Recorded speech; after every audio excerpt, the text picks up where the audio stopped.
Nagbigay ng makabuluhang mensahe si Jopay Pagya tungkol sa tamang paraan ng pagbabahagi ng pananampalataya.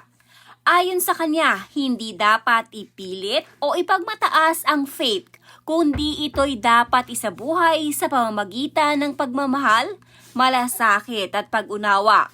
Binigyang diin na ang tunay na Kristyanismo ay hindi paninisi kundi pag-akay, hindi paghusga kundi pag-unawa. Para kay Jopay, real faith invites, not intimidates. At ang pag-ibig ang pinakamataas na patotoo ng isang pananampalataya. Sharing faith is a beautiful desire, but how we do it matters just as much as what we say. When our words come from a place of pride or self-righteousness, the message, no matter how true, can easily be lost. Faith was never meant to be forced, proven, or used to place ourselves above others.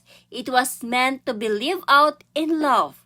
God's way has always been compassion before correction, understanding before judgment, and grace before instruction. If people feel condemned instead of loved, perhaps it's not their hearts that are closed but our approach that needs reflection. Real faith invites, not intimidates. It listens, not just speaks. And it remembers that love is the loudest testimony we can ever give. It chooses love first, always. That is Christianity. Dahil sa post na ito ni Jopay sa kanyang social media, ayon sa ilan, ito marahil ang tugon ng sex bomb member. Sa issue ngayon ni IC Trasona, former sex bomb member at ng asawa nitong si Alvin Aragon. Kapatid na Jopay, alam mo, kami din po ay nagsishare ng word ni Lord sa mga bahay-bahay. Pero may respeto kaming daladala para sa ibang reliyon like Muslims, Catholic, etc. Di po namin pinipilit ang mga tao na madala sa anumang paniniwala namin. Ang dala po kasi namin ay word ni Lord at di religion. Iniingatan po namin na yung approach namin ay makakasira sa kanilang beliefs. Dahan-dahan lang pong pagpapakilala sa Panginoon sa mga unbelievers. Di ho dapat biglaan yung approach kasi imbes na ma-convince mo sila sa faith mo, lalo silang lumalayo. Ganito dapat, Alvin, humble yourself. Yung hindi mo ipipilit sa tao, hindi mo ipagyayabang, hindi ka dapat umaasa na mas nakakataas ka sa iba dahil mas inaaral mo ang salita ng Diyos. Ang importante na ipamalita mo ang salita ng Diyos. It doesn't matter kung walang maniwala o walang makinig kasi based sa mga napanood kong movie about kay Jesus, parang di naman niya ipinilit mga tao. The gift of wisdom comes from a great humility. If walang humility, hindi yan wisdom na galing sa Diyos, lalo na if nagsasik ng validation. Remember, the devil is always deceiving. Even those fake prophets ay nagkiklaim ng salita ng Diyos. One thing also, anything that comes from God brings reconciliation and healing.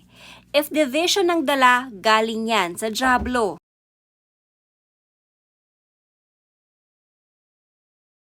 You can be faithful to your beliefs while respecting the belief of other people. If you would go to other countries, there are Hindus, Muslims, Buddhists, and we cannot tell them that we are correct and they are wrong. Because for them, it's the other way around. We are wrong and they are right. After all, God's message is all about peace, compassion, and love. We continue to practice our faith, but we cannot be superior and make others feel inferior. People the way God sees them. It means extending grace instead of judgment, responding with empathy rather than indifference, and offering hope in place of condemnation. I'm still hoping that Alvin would truly understand what really matters bago pa matanggal ang helmet ni IZ.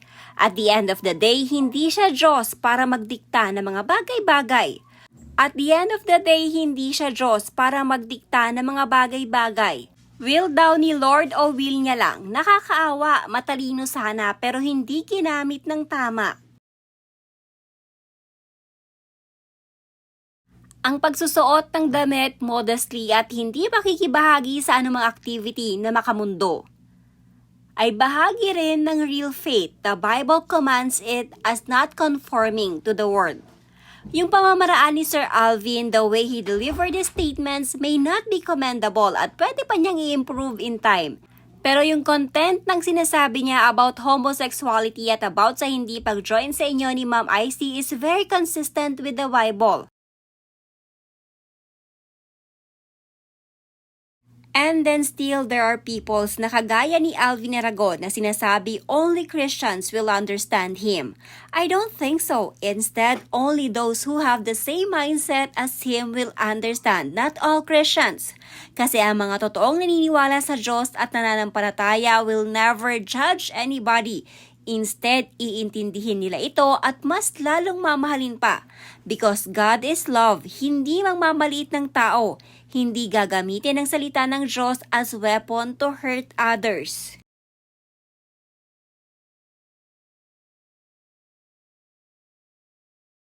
Ganyan sana ang mindset, hindi tulad ng kay Alvin. Grabe mga sinasabi niya, ang dumi ng isip. Ipag-pray na lang natin ang ganyang tao. Kaya kahit anong sabihin ni Alvin about Bible, hindi tumatagos kasi it's not out of love. At kung mahal mo ang kapwa mo, magiging sensitive ka sa mararamdaman nito at hindi mo i-invalidate ang pinagdaraanan.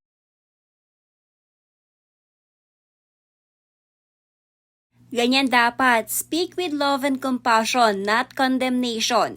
Hindi katulad ni Saint Alvin na nuknukan ng linis to the point na sarap punasan ng pulang panyo.